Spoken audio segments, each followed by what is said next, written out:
What's happening, people, and welcome to the M&M Show. My name is M. And my name is M. In this episode, we're going to be talking about the crossover between the Loki series and the Ant-Man and Wasp Quantumania movie. So let's begin. Let's touch base on the last episode of the Loki series and how it connects with the Ant-Man and Wasp Quantumania movie. I'll just touch base at the fact that that episode is the most important episode in any Marvel phase of the Phase 4 series that we've had, because it actually shows you what is going to be happening with the MCU going forward next year and in 2025 when the new movie comes out, the Avengers one. Starts off with Loki and Sylvie, aka female Loki, where they're just trying to get past the guard who actually hides away the timekeeper, because no one knows who the timekeeper is, and they're just trying to investigate because Sylvie, aka Loki female, wants to kill the timekeepers. What were they called again? The TVA. The TVA, that's it. They're trying to stop the TVA from actually, stopping these timelines. It's like, what's going on? Who's in charge?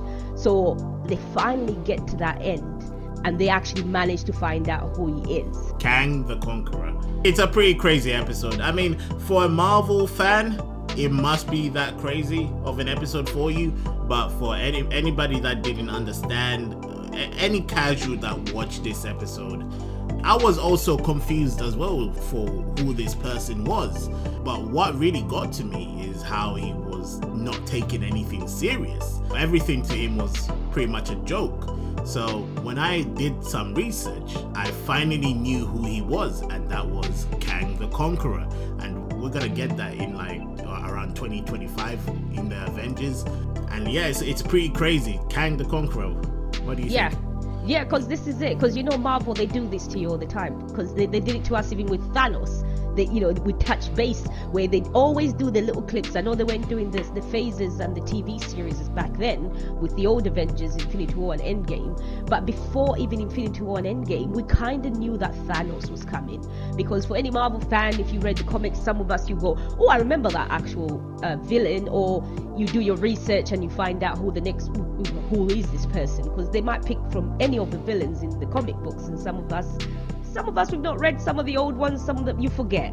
But the fact still remains, they always do this, and I love that little sneaky peek thing that they do. But if you miss that little sneaky peek, it kind of confuses you as you start watching the films, because you go, oh, I get the villain, and then you get people going, oh, we know this villain was coming. How did you know? So this is why we're saying it's very important to keep up with the phases that are going on with the Disney Plus. But if you've got that, watch it on there and just catch up with Loki, because Kang is kind of like the big dog. Out of all the villains, forget Thanos. Thanos was just a bloodthirsty, crazy man who just wanted power. Kang the Conqueror, he wants power, but he wants ultimate power. He wants to eliminate anybody who stands in his way. He wants to rule every, multi-universe planet that you can think about. That's the And well, I don't know if you guys watched the TV series of the Avengers Assemble, but that also shows how Kang the Conqueror was. He literally takes over any universe and makes them suffer. Yeah. In a way, like he really does take over anything. Like, let's just say he steps into our world, and just imagine this: he would just say, "You're my slave now," and you're pretty much his slave. Yeah, that's it. That's it. That's it. There is nothing you can do after that. So yeah, that's kind of the character he is. Keep in mind, not every Kang is bad. What we saw in the last episode of the Loki series wasn't the bad version. In fact, he is bad, but not in a bad way like I'm talking about, where he conquers Earth. So he's the good one. Yeah, out of all of them, he's the good one. He's the polite one. Yeah. So there's many Kangs that you're about to see in the next movies or series that are coming very, very soon. Yeah. Because in the actual last episode, Kang, when Loki and Sylvie, last Loki, meet the female Loki, when they actually get to meet him, the episode itself gets into more detail. That's where you get to know that this Kang is the one that we're saying is actually the good one, because he actually even explains that going back in time. He was some really mad, clever dude, science, whatever it is. He found a way to speak to another Kang from another universe. From there on, that Kang and that Kang managed to find the other Kangs from other multi-universes, and they all tried to help each other, give each other information, give each other technology, and then sooner or later, out of those Kangs that had been friends, decided to go, I want to take over your universe. No, I want to take over your universe. So it became a complete war. He was the last one left, last one standing, and he went, we did something. It was just havoc.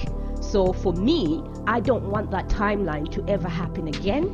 So that's why he became the timekeeper, to make sure he stopped any other timeline starting again where another Kang the Conqueror will be born, because more likely he's going to come for him, or he's going to try and conquer the universe again. And who's to blame? Sylvie. Understandable where she's coming from, but she didn't even really listen to the other Loki. No. I mean, he really took it seriously, and for our Loki to take that seriously, you know bad stuff is about to happen. Yeah. So I did like how they had two differences to each side, but yeah, Sylvie just didn't listen, and now we've got this world of Kangs, and now he's in Ant-Man, which is gonna be interesting. I think that movie is gonna be good. I mean, the trailer looks amazing. Considering I've never really been a Ant-Man fan. I've actually I think I watched the first movie and then I was like, all right, I think I'm done. I think that's it for me. I didn't really watch the second movie, but I'm definitely gonna watch this one. That's for sure.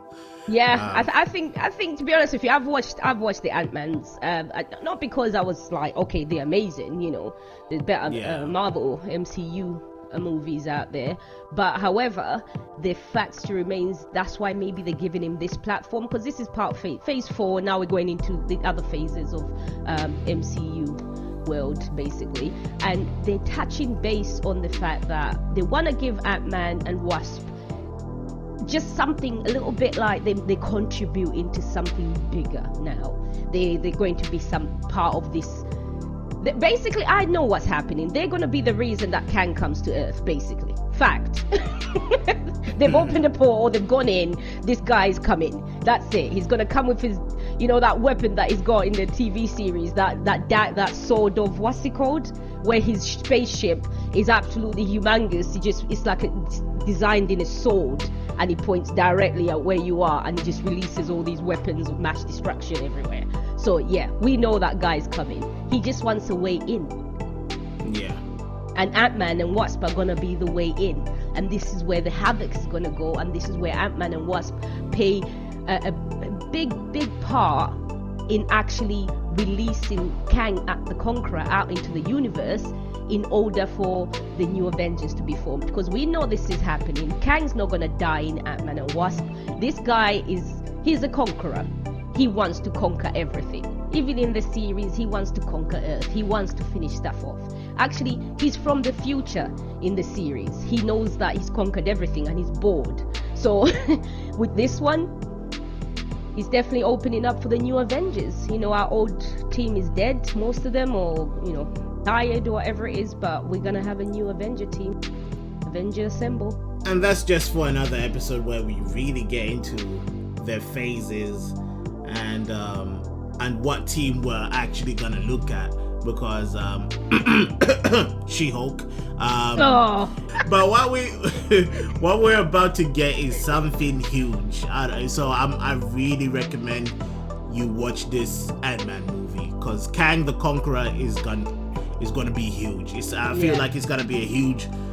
I wouldn't say it's gonna be more huge than Thanos, because Thanos was a huge hit. No, I disagree. Oh, I really? think he's got, Okay. I completely disagree, because of the way Thanos was. Even just growing up when I used to watch it, honestly, Kang the Conqueror is more deadly. He's literally the worst of the worst of the worst. This guy is either, it depends how they're going to do it in the Avengers movie in 2025, or how they're going to do it in Ant-Man.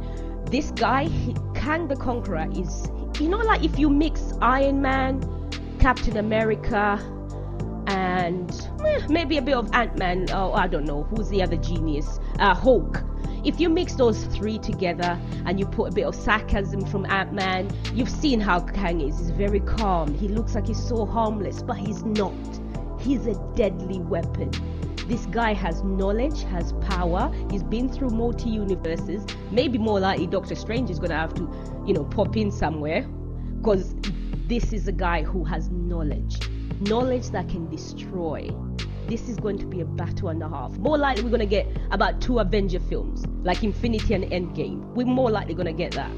Yeah, I really recommend you watch the last episode of Loki. Try and listen to what Kang is saying, because for me, I kind of missed some points, so I had to go back every time and then try and get the idea of what he's trying to say, because there is a lot. Sometimes he'll be talking to himself and explains wow, I didn't really do this before, kind of thing. I never really showed this much emotion, because